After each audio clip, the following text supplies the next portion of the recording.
Hello, everyone, and welcome back to our second episode of our Ultra Commerce podcast. Today, we're talking again with David because this brain has so much to talk about. But next time, we're gonna have some outside guests. We're gonna have people like Matthew Daly on the call and some really cool AI experts who building really the e-commerce AI from the inside out. Really excited about these next episodes, but there's gonna be so much more cool to come in the future. As you might have heard, we are using jingles now. We are really getting professional. We're using new software. We're using new tools. I even have a professional light at my face, so I should be looking better now. David, he doesn't need that. You have an awesome studio in the back of you. So, David doesn't need an introduction, but if you haven't heard our very first podcast, and if you don't know him yet, David, can you give us a very short introduction about yourself? Sure. Dave Coelho, second time back with Ultra Commerce. Love being back here. I've spent most of the last 25 plus years in e-commerce and order orchestration, order management, logistics, and fulfillment. I guess I've been around the block in terms of systems integration, career consulting, but always either in the supply chain space or the e-commerce space. And so thrilled to be back here. Ultra Commerce has some wonderful solutions, and it's always fun to get on these calls with Jeannie and talk about opportunities for folks like yourselves in the marketplace to grow your business and to try to scale your platforms. Yeah, and scaling is what we're going to talk about today, especially with a person like David who has so much experience in the business. But we're going to do a very nice crossover. David is based in the US. I am based in Europe, and I have some experience here with European e-commerce because scaling in these two worlds is something very, very different. Let me be clear. We're going to talk about scaling from a commercial perspective, and a business perspective, not so much from a tech perspective. Actually, next week, one of our guests is also going to be Brad, and Brad is our leader of infrastructure, our CIO, I think is the best is the correct name for that. And he is actually going to talk about how infrastructure and how everything around that is going to work, and can talk about scaling from that point of view. But today we talk about scaling from a business point of view. Scaling e-commerce in Europe versus the US is something really, really different. And one of the main differences that I always encounter is the difference between going to and the need to go to multi-X in Europe compared to doing that in the US. When you want to scale your business in Europe, you're going to hit the multi-X very, very soon. And with multi-X, I mean, obviously, different languages, different currencies, different pricing, different VAT, and so many different rules. A lot of people forget that it's not just about the language and the currency, but also about the rules that they set. For example, when you're scaling your business to Germany, you're going to have a lot more rules about what you need to ask consent for in the checkout instead of when you're doing that in the Netherlands. But when you, for example, go to Denmark, there's rules again on when you capture the money. So it's really into the payment side. You can only capture credit cards after you shipped it. If you do that before, it's literally by law stealing. So you're not allowed to do that. So these are a lot of different things that you need to think about, and a lot of different things you might not even know when you get into e-commerce first. I don't know them either all by heart, but there's so many experts there in every field. So really important one. When you get into a couple of millions, 10, 20 millions, you really need to start doing that because, you cannot build 200, 300 million businesses only in one country in Europe. I think there are definitely exceptions there, but generally speaking, in the e-commerce, that's a very difficult one. And then let's not forget about the products. Sometimes there's going to be products that are not easy to sell in other countries. Like I was once working with an electrical company. They were selling things like electrical outlets and wall sockets to put into the wall. And then at some point we tried to scale them, but yeah, these things are very different, not just from the UK and let's say the Netherlands. Like the German ones and the Belgian ones might look the same on first glance, but they're not. So you also have to think about your assortment. Am I able to sell it in that country? Am I even allowed to sell it in that country? And what are the rules there? For the US, that is really different. And I would like to ask David, what is it? How do you scale in the US? There's so many different ways of doing that. But what are the things that come on your path? Look, I think it's interesting when you scale in the US because you don't have to deal with different languages. You don't deal with different currencies, right? Everyone uses a third-party tax package to help you handle how to calculate tax in the local jurisdictions in each, state by state, county by county, city by city. So that part becomes really simple. I think the challenges that you face here are a mirror around fulfillment, execution. If I'm an SMB and I want to go across the entirety of the US, I have to start thinking about how do I fulfill. Our friends at Amazon, if nothing else, they contribute to market prices that everybody wants it fast, they want it cheap, and they want it tomorrow, or at least within 2 days. And so, how do you enable your logistics and fulfillment network to expand across the country and not break the bank at the same time, right? Because you can always look at your third-party fulfillers, and have them carry your inventory with you, but there's obviously a significant cost associated with that. But I really like to think about scale in terms of how do I get more people or more share of wallet when people are on my website, right? On how do I, and there are a lot of strategies for that. It can be everything from better personalization and using AI to do personalization on my site. I can improve my PPC. I can do better recommendations about cross-sell and upsell. But there's some other more significant strategies like omnichannel integration, third-party marketplaces that allow me to expand my assortment as well. Because one of the things I found most interesting, what people overlook when they talk about scaling the business and scaling their revenue, is if I have decent traffic already, but my conversion rate is low, then yes, there are things I can do to specifically drive my conversion rate. But the most impactful, most cost-effective, and most highest ROI potential and greatest revenue gains is to expand my assortment, right? And that sometimes seems counterintuitive if you're working on only a first-party selling process, because that really requires you to buy a lot of inventory and keep it in your warehouse and put it on your website and hope people buy it. But third-party marketplace capabilities is kind of the converse of that, because I can add the assortment to my website, and I'm not taking on any additional inventory, and I don't have to take on any of that cost or any of that risk by warehousing it first, because I'm taking the orders the moment I'm allowing the third party to fulfill that. Are my margins high? I don't know. Most people would tell you that third-party marketplace margins are exceptionally high on the things you're selling based on the commissions and the other fees you can take. It's a measure of how can I increase by 2, sometimes 5, sometimes 10x the assortment of products that I have on my website without any more risk. And so that's one way to scale in the US. I mean, the other way to think about it is I try to balance, or when I talk to customers or advise companies about this, it's around what are the cost benefits and the trade-offs, right? When in the US, if I'm a geographic seller and I'm focused in, let's say, the East Coast of the United States, and I want to go to the West Coast of the United States, I have to think about not only how do I get product there quickly, so do I need to have a third-party fulfillment or fulfillment capability that's going to be in the western part of the United States so I can offer next day or 2-day delivery. So I've got that expense. I also have to think about how much marketing spend am I going to have to involve or put in place to go and find and attract a new audience. There's risk associated with whether or not you will not be able to do so, to go and find those new people and go and attract that new audience in place to get them to come to your website in the first place. Well, I always advise people, let's start with kind of the basics that says, can I get a higher share of wallet from my existing traffic? Can I get improved margins from my existing traffic? And can I offer them a broader assortment of things to purchase? And so, yes, I can go and do that in other marketplaces, but it's also how do I sell more to my customers already have, right?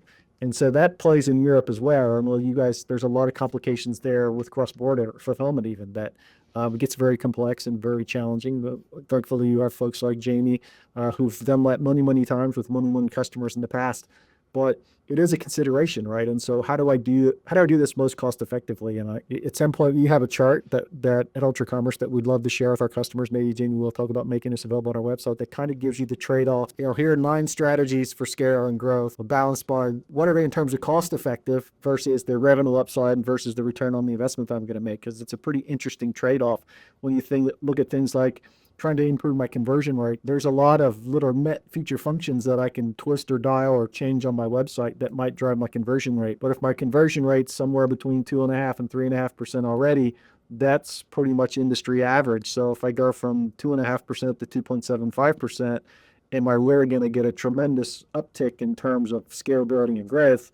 Maybe not. But you can converse that and say, if I increase my number of SKUs by 5x, right, I'm probably going to go to fantastic growth in terms of gross merchandise value through my website.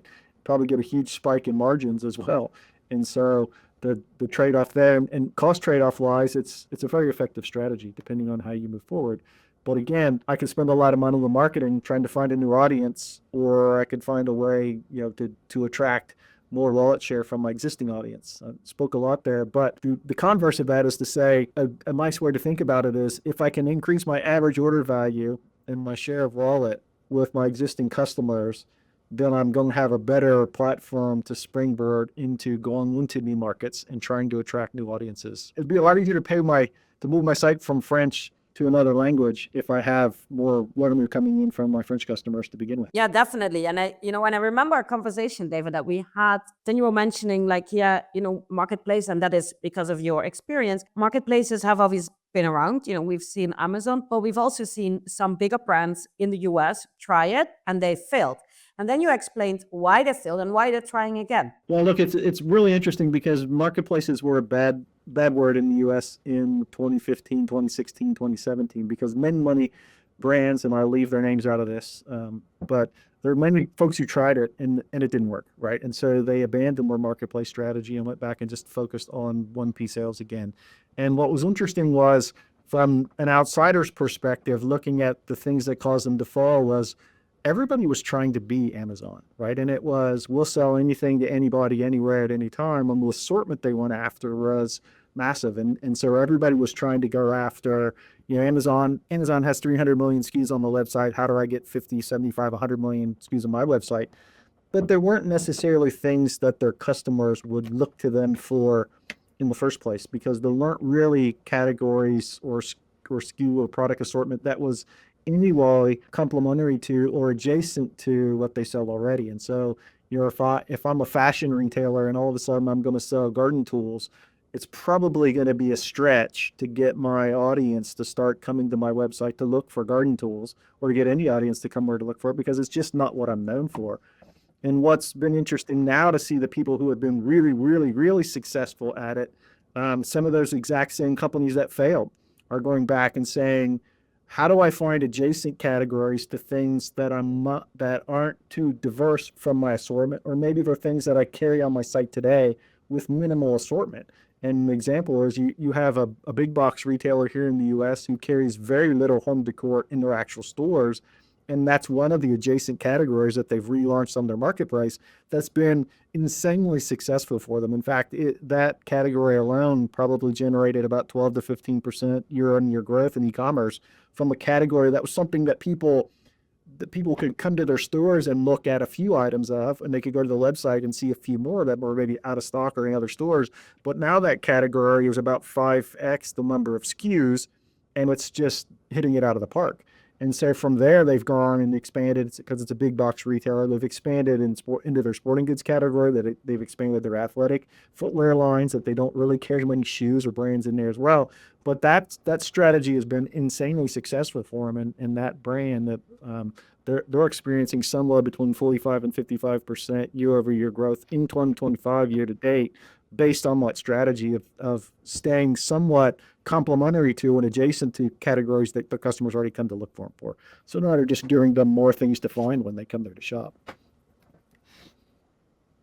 David, you're going to have to explain to me, because I'm European. We don't know what a big box retailer means. Think of it as like a Carrefour, or if you have Walmart stores, it's a big box. We call it a big box retailer because they sell everything from groceries to car batteries and motor oil and everything in between. And they have a lot of SKUs in their stores, but they don't have a lot of different product selection from in each category, right? And you walk into your Walmart store in the United States, and we might have 9 different brands of motor oil, but it's all in one row, and we don't have a lot of the different sizes of it. And most of what's in there now is all private label. The big box stores try to sell everything to everybody. Well, you know what is a funny thing there to mention is that we have these kind of things. For example, in Europe, in Poland and Germany and France, they have this kind of stores, but the Netherlands and Belgium don't really have them. They're not that famous. We have these stores where you just go, you for groceries, you go for that. They are located mostly in the same area. So I have like my groceries next to my pharmacy, but it's not like that. That's really weird. We don't have them, in one big thing. Eventually they'll get there, right? I think Walmart's strategy is like Amazon's, to take over the world. In the US, you can drive along our motorways, and you can find that if there's a reasonable sized population at this exit off of the highway, there's probably going to be a Walmart store there, because if there's people, then Walmart's going to put a store there for them to shop there. But isn't that like isn't this like the whole thing that is driving marketplaces and the diversity there because of people lazy want to shop in one place? Yeah, I mean that to me that's what's appealing about it, right? And that's why when I talk to even some smaller companies that are running, they're measuring the gross merchandise value through their sites in the single digit millions, right? Or maybe 15 to 25 million. But they have a loyal customer following, right? And so they may have somewhere between 50 and 150,000 unique visitors or visits to the website every month, but they're usually coming away for something specific. And that's why if you start to intelligently add complementary SKUs to your assortment or adjacent categories, then where you have high volume traffic, it's so now how do I get them to come to my site and buy more, which increases my average order value. But that's the intelligent way to grow your network, even if you're starting small, is if I've used my garden tool examples. If I sell garden tools now, right, on my website, then what if I start selling work gloves? Because people get blisters from using a shovel. So I could sell work gloves, or I could sell plants, or I could sell fertilizer, things that people wouldn't be surprised to see on my website. And from there, you expand into selling lawnmowers. It's a great way to try and keep more eyeballs on your site. Now, the other interesting side benefit of this that people lose sight of it is it actually does increase organic traffic, because if you think of about the way we all pay for SEO, including Ultra Commerce, right? The more indexed pages and searchable or indexable pages that you have, the more search results you're going to drive. And so just adding SKUs to your website, even if we're in the selling categories, I'm just adding my broader assortment. I have more index pages that are going to get searched to find those items. And so, I'm going to drive higher traffic to my site organically just from having, more products available for sale. And let's be honest, adding a product to my website that I don't add in inventory costs me a hundredth, a thousandth of a cent, because it's really just the time it's going to take my merchandiser to put it in my product catalog. Or in the case of a third party assortment, right? You don't even actually have to do that. The third party will put all the product content on there for you. You just get to curate whether or not you want to carry it on your site or not. And that's the part people come to lose sight of. You see people who go and say, I want to work with XYZ company, and I'm going to let them put their whole catalog assortment in here, and then my merchandiser is going to go through and just say yes or no, do I want to publish this to my website? So you can still curate the assortment, or you can let them add their entire catalog. And the dirty little secret that I see with most folks when it comes to third-party marketplace is, for most people who are selling online, you can drive a significant increase in the number of products or the assortment you have on your site with your existing supplier base, because there are probably things that your suppliers make that you don't carry, right? And you don't carry them because you can't afford to hold all the inventory. The dirty little secret that I always share with is, you don't want to carry it in your store because you're afraid your customers won't buy it. But somebody's buying it or they wouldn't like it, right? So it doesn't really cost me money to put it on my website. So if people are buying it, right, the only person that's not benefiting from that is me as the site operator. So I might as well add that to my assortment for my existing suppliers. Especially since I don't have to inventory, if they're willing to either drop ship it for me or sell a third party, then, well, why wouldn't I do that? And even if your supplier doesn't drop ship, you can ask them like, hey, who is selling that? Who is your customer there? Who is your B2B contact there? Who are you selling it to? And can I contact them to see if they want to, be a part of that?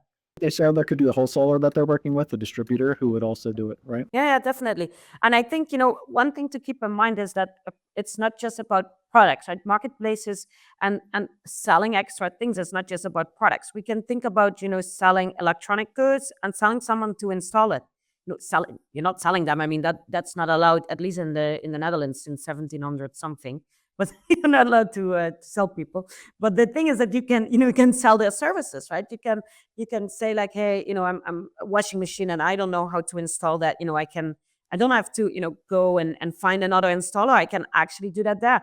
But also things like extended warranties or software, a simple one, obviously, software with laptops. Subscriptions, right? If that's become really popular on the e-commerce side is, let's take pet food as an example, right? If I know that my dog goes through 20 pounds of dog food a week, I can set up some subscription up so that every Sunday evening or Monday morning, I get a new 20-pound bag of dog food delivered to my house.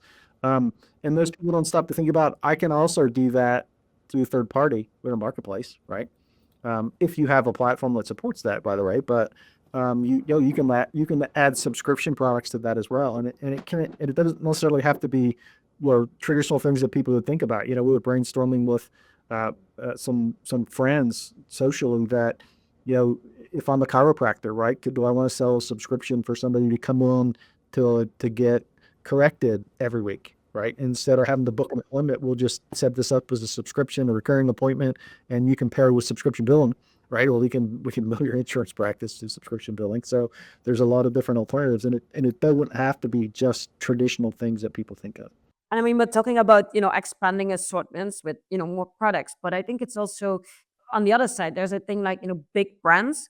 Like, for example, we talked about Carhartt, and especially since they have a different reputation in Europe than they have in the US, that is very interesting how a brand lives in such a different ways between these and Dickies, for example, also a great example how it lives in US and how it is available in the Netherlands, or at least Europe. And I think, when you're a big brand, you have another great opportunities there to add things. Like, if you're, let's say, a car brand, people, you sell the cars, but there's a lot of people who sell things, that go with the car, or that car lovers who buy the specific model love to have. And I'm not just talking about like tires and spoilers, but I'm talking about, special car wash and, all these different things. But, there's so much you can build on your brand, just on your brand alone and on your audience. And you're not even cannibalizing, because then you're working with your suppliers. You're not cannibalizing or competing with them. You're actually working with them. The thing is, obviously, you have to be nice with margins, right? And I think that is one of the big mistakes that some marketplaces in the past made. They, try to trench the margin. Not only see marketplace as a, great way to grow our revenue one-on-one, but also to show like, hey, I can grow my audience. I can sell more to the same audience. And this way grow. Marketplaces have matured now. I mean, I can remember, and I've been doing this long enough, back when Amazon had a paranoia about letting brands sell on the marketplace as a third-party seller, because they were afraid that the brand would always win on price, because they wrongly assumed that the brands would come onto the marketplace and sell at the wholesale price. If you think about it, that was never the case, right? Because I'll pick on some giant brands. Like if I'm Nike, I don't want to sell Nike shoes at a wholesale price on a third-party marketplace, because then I'm just undercutting my retail price, right? And now if somebody, if I sell a pair of shoes wholesale at $50 and I sell them a third-party marketplace to a consumer at $50, those $100 shoes that were in the Macy's department store are now people are going to expect to see them for $50, or they're not going to buy them, right? And what I think it took the long time when people like Nike, honestly, lobbying with people like Amazon to convince them, which was, I don't want to sell these at a wholesale price. I want to sell them at the retail price, right? I want to take the retail markup as part of my margin. And so that's why I think it's becoming a lot more popular on the seller side as well, to find more places that have an audience. And to me, that's what, that's what's attractive. Even if I'm a small brand, but I have a lower following, right?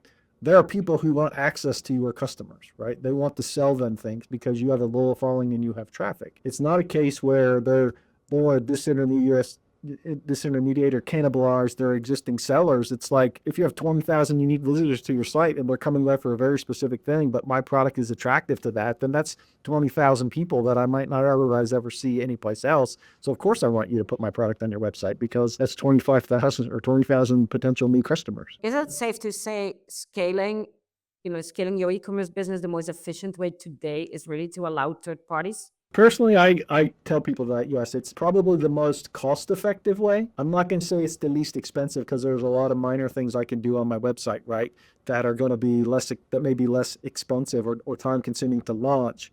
But it has the highest potential growth rate in terms of dribbling or scaling my revenue. And it has certainly the highest potential return on investment. Is it easy? No, it's not tremendously difficult. It's way more easy than ripping and replacing my entire e-commerce platform, right? But it also provides an opportunity for me to get double-digit growth on top of my existing e-commerce growth rate. We see morning marketplace operators, as I mentioned, folks before, that are growing 45, 55+% year over year because of a marketplace strategy. Where I've seen people in the 5-year period that have doubled or increased by 150% their online revenues because they added marketplace, and they might have been growing at 15 to 20% prior to. And so it's one of the most effective ways that I think in terms of it, because because the risk is low, right? From my perspective, I can make a lot of changes to my website, and I'll have a lot of vendors tell me that if you make this change, you'll drive a higher conversion rate from your website, and maybe that's true, maybe it's not. It just depends on if your customers desire that feature. Loyalty and checkout program or loyalty programs and membership programs do have a pretty decent return. Yeah, maybe you already have that, right? And maybe you're not seeing what benefit, or maybe it might not be the right time. Expanding international, expanding geographically. Again, it's an interesting take because I'm going to spend some money to try and go after a new market space before I know if I'm going to have any success, right? We had an extra commerce customer years ago who told me that when he entered a new international market, it cost him almost $20 million to go into that new market. And the cost was basically a new e-commerce site, because it's going to be in a different language, different currency, different fulfillment, probably different sources of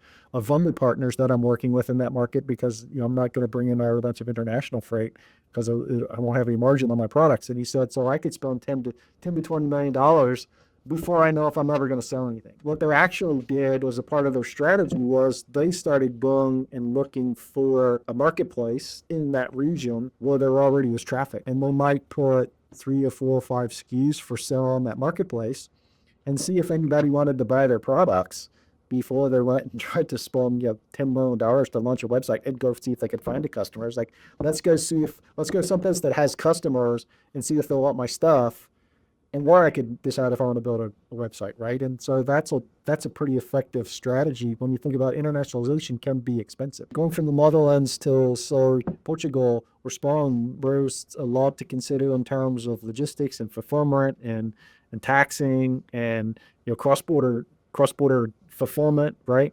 And depending on what I'm selling, do I have vendor partners that are closer in space? How am I going to handle that expectation of two-day delivery versus should I try to sell more to my existing customers, right? And I think, talking about how much does it cost, where do you start? I mean, I know we cannot give a price that way, because it's the same like, what does a car cost? It really depends on what you buy. Yeah, I mean, it is less expensive than, 10, 20 million, that's for sure. But it's also, it can be done with your current website. It's not difficult. We at Ultra Commerce developed a system to do that. We can integrate it in what you already have. You don't have to change your storefront, right? You don't have to change your infrastructure. It sits on top of or complementary to your existing tech stack. So it can be done very cost effectively. And I would say that my experience would suggest marketplaces done right probably return 100% of your investment within 4 to 6 months of go live, if you're focused on those adjacent categories and things that are complementary to what you already sell, because you already have a built-in audience, right? And so it's kind of the panacea for whatever every retailer wants. I want more repeat visitors, and I want more share of wallet from the visitors I have. So if my ARV is $50 and now I've just added 3 more products adjacent to what people are buying for $50, my AOV could go from $50 to 80 or 100 very quickly, because my customers don't have to go to a different website to find things that are complementary to what they're coming to my website for in the first place, right? If I'm pulling a 20 to 40% margin on that product as the marketplace operator, then that's pretty good. And the supplier, the one who's actually doing it, is also happy. There's also dark store suppliers who don't even, want their own front ends. They just want to distribute products. And I'm not talking about, the bad name that things got a bit with drop shipping, because, that's a bit of a different thing there. And sometimes the line is very thin. Actually, today was pretty funny. We got a chat message from someone who told us like a store name. I'm not gonna, he told us a store name and a whole story about that he bought a lamp there light and it wasn't working, and it was actually, drop shipped, and it came from China and blah, blah, blah. And the whole story there, and that he had to wait too long, and then it was broken, and if we could help him. And I'm like, well, that's not really our business. We're in software, but but I think that was funny, because it does remind me of how these things happen, and how some marketplaces and marketplace in general might get a bad name because of that. So it's always important to protect your brand, source your suppliers, because once you go, you want to do it good. And of course, the ones out there who are building and finding assortment, don't just add anyone. What's interesting, right, is like we've all in the e-commerce space spent a tremendous amount of effort attracting customers, right? And so the last thing you should want is our customers that are coming to our site, our repeat visitors, going somewhere else to buy anything, especially if that's complimentary to us. And And the dirty little secret is there are also a lot of third-party sellers that don't have your site traffic, nor do they have the margins that are going to allow them to go spend the marketing dollars and SEO to attract and find that audience, because it's a lot easier for them to go ahead and find a website that has traffic that wants to sell their products. And so that's why, I think anybody who feels confident in the amount of traffic they're getting on their website, I think you'd be silly not to take a hard look at marketplace, because it is low risk, high return, and I promise you there are people that want to sell products to your customers. I know we spent a lot of time talking about marketplaces, but there's some other scalability things for people to think about too. And timely now is one of the things that I like to tell people is, are you having effective internal conversations around the scale that you're expecting now as we head in towards late summer and heading into holiday season in Europe, right? We're all going to come back to that and head into holiday shopping season for Christmas. The one thing I always find interesting is when I talk to people where the technology e-commerce team and the business e-commerce team don't communicate effectively. And so then they're always surprised when they have performance issues on their website because marketing didn't communicate, or the tech team really didn't ask what promotions and activities and sales and things are you going to do over the holiday to drive traffic. What is the executive team expecting in terms of year over year performance and growth, so that we can start think about how do we make sure our website doesn't fall down when we drive more traffic, right? That's the other part. I know you'll get into that. That'll be a little bit of tease for your conversation with Brad next week. Yes, of course. I always find it interesting when people say, "Oh, well, we work with the cloud provider, and our cloud infrastructure provider is responsible for that." And it's like, yes, I know, and most of them are also, all of them are outstanding in performance that way.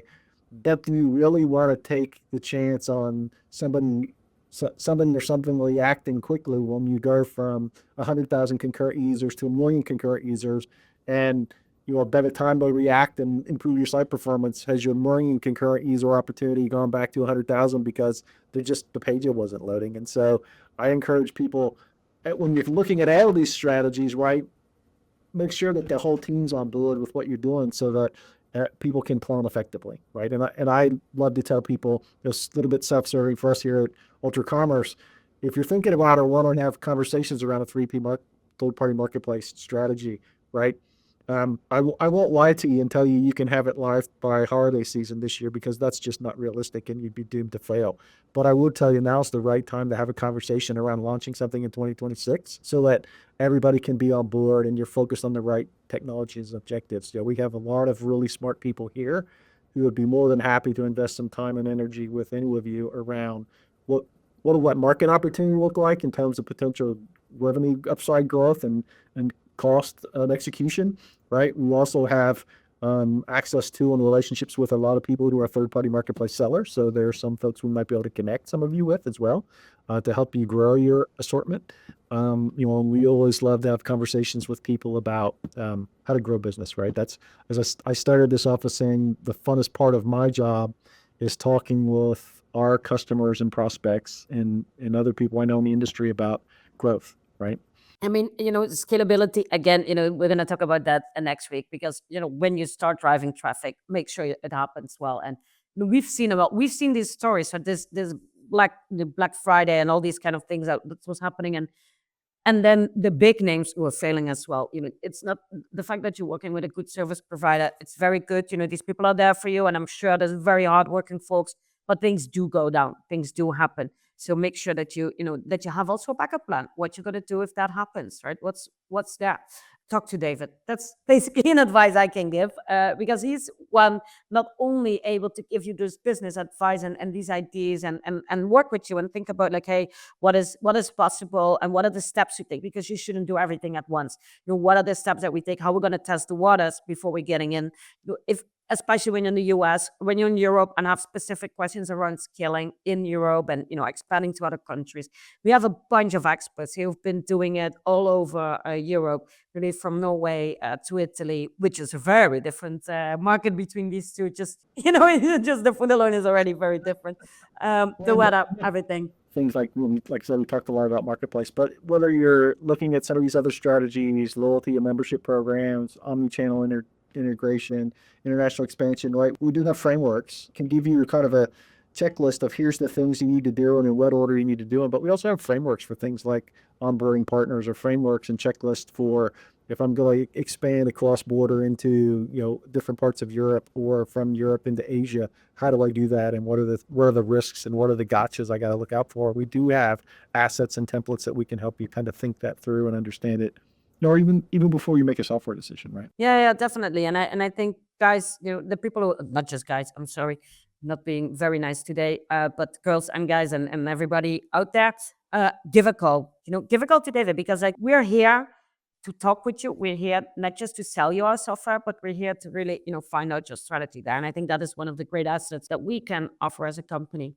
David, we're already talking almost for 40 minutes. Here, look, one thing I'll throw out, right? You don't have to pick up the phone and call us. I'm going to do a little plug here for Constance and Jamie launched on our website, and that is our chat function. And believe it or not, if you come to ultracommerce.co on our website and you bring up our chat bot, you actually will talk to one of our live experts. It is not a robot. It is not an live bot. You will actually talk to someone.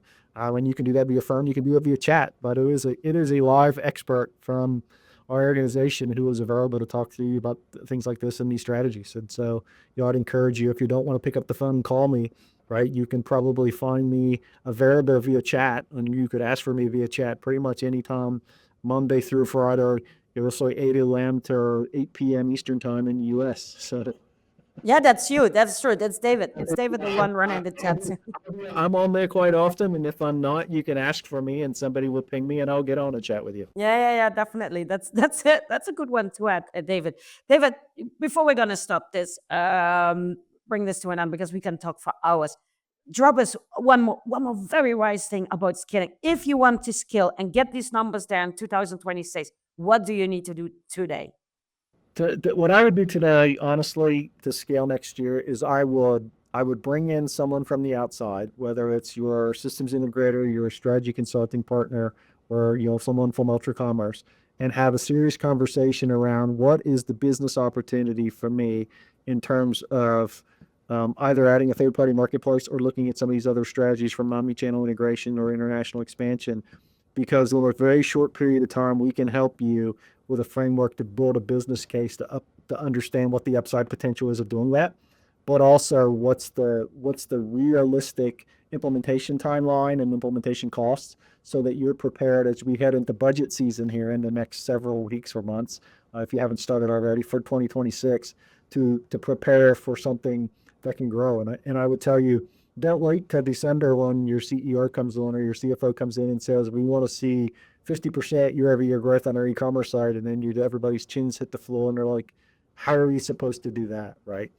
There are ways to do it, right? And we can help you identify those ways, and we will be honest and transparent enough with you to kind of walk you through these options. As I said, I have a checklist here that we've built that's in front of me now, but very quickly you can help a customer understand, or a prospect or company, any of you understand, of all these things that are available, which ones are you not aren't doing today, and then quickly look at your market space and help you assess what's the potential upside from each of those versus cost and trade-off. And then you're in a position to get and put information in front of your executives that says, okay, if you want 50% year-over-year growth on my e-commerce site next year, here's the 3 things that we need to do to achieve that goal.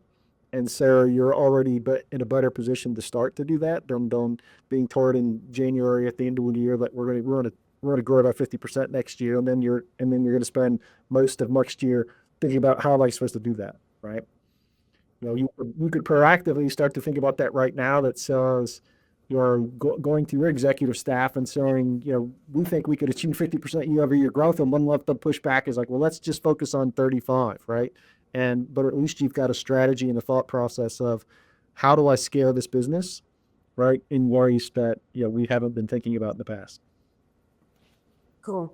We're gonna ask Constance, who's gonna produce this, to put like your checklist in screen. I think that would be a really nice one. So for those who are listening to us on Spotify, go to YouTube and you can see it, or just go on the chat and ask David to send it to you. He can definitely do that.